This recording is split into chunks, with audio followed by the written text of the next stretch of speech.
Well, hi everyone, welcome to today's blog, and I hope you're having a great bank holiday Monday wherever you are. Isn't it been a glorious day? I hope you've been able to enjoy the sunshine.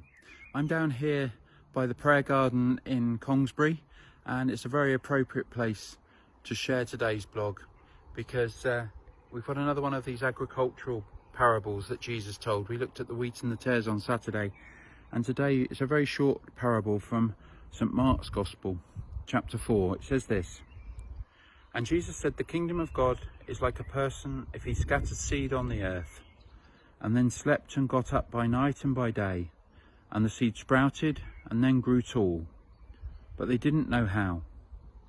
The earth bears its fruit by itself, first grass, then the head of grain, and then the full grain in the head.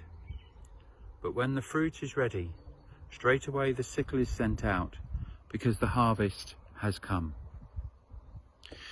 Now, just outside the prayer garden, I don't know whether you can see this, but is a beautiful rose.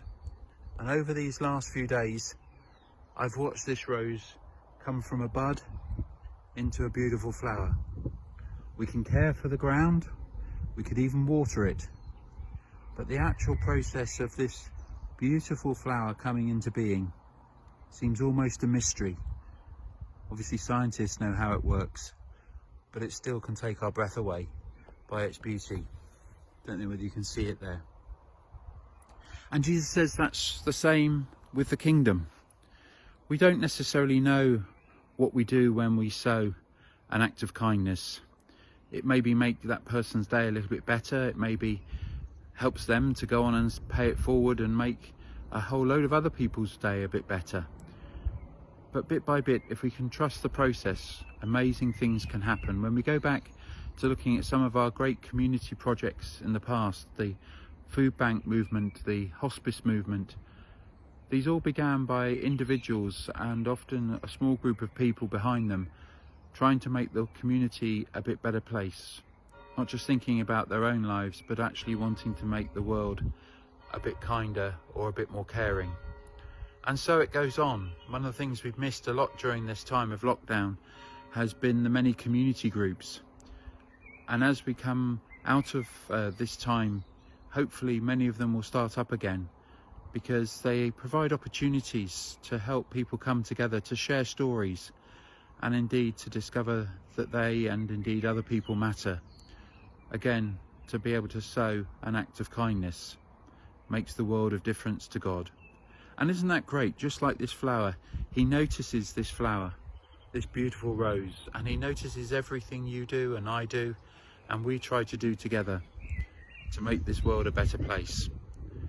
And that's a great encouragement, because right in the middle of that parable, it talks about the person going to bed and then rising up. Whenever you hear the word rise up in the Bible, it often has the same root, which is to speak of the word of resurrection. In other words, new life, a new beginning.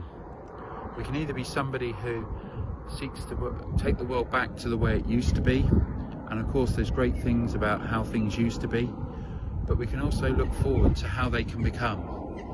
And Jesus seems to see the kingdom as being something that can start so small and yet make such a difference, such that actually it can change the world.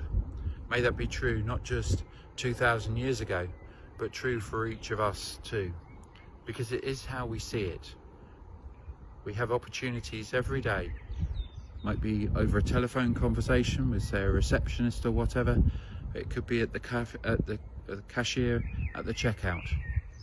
We can just simply try to make their day a little bit better and know that Jesus is trying to help us. This is a very, very small part, but an important part of his kingdom. And bit by bit, he'll work his miraculous gift of love in and through it.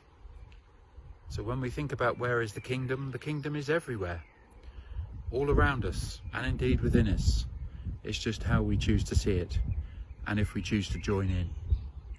So I hope you enjoy this little rose. I hope you enjoy these parables. They have changed many, many people's lives, and may they change lives today, as we actually seek to see how God is at work and Jesus is at work and building his kingdom amongst us and around us. Have a good rest of the day, everyone. God bless. Bye for now.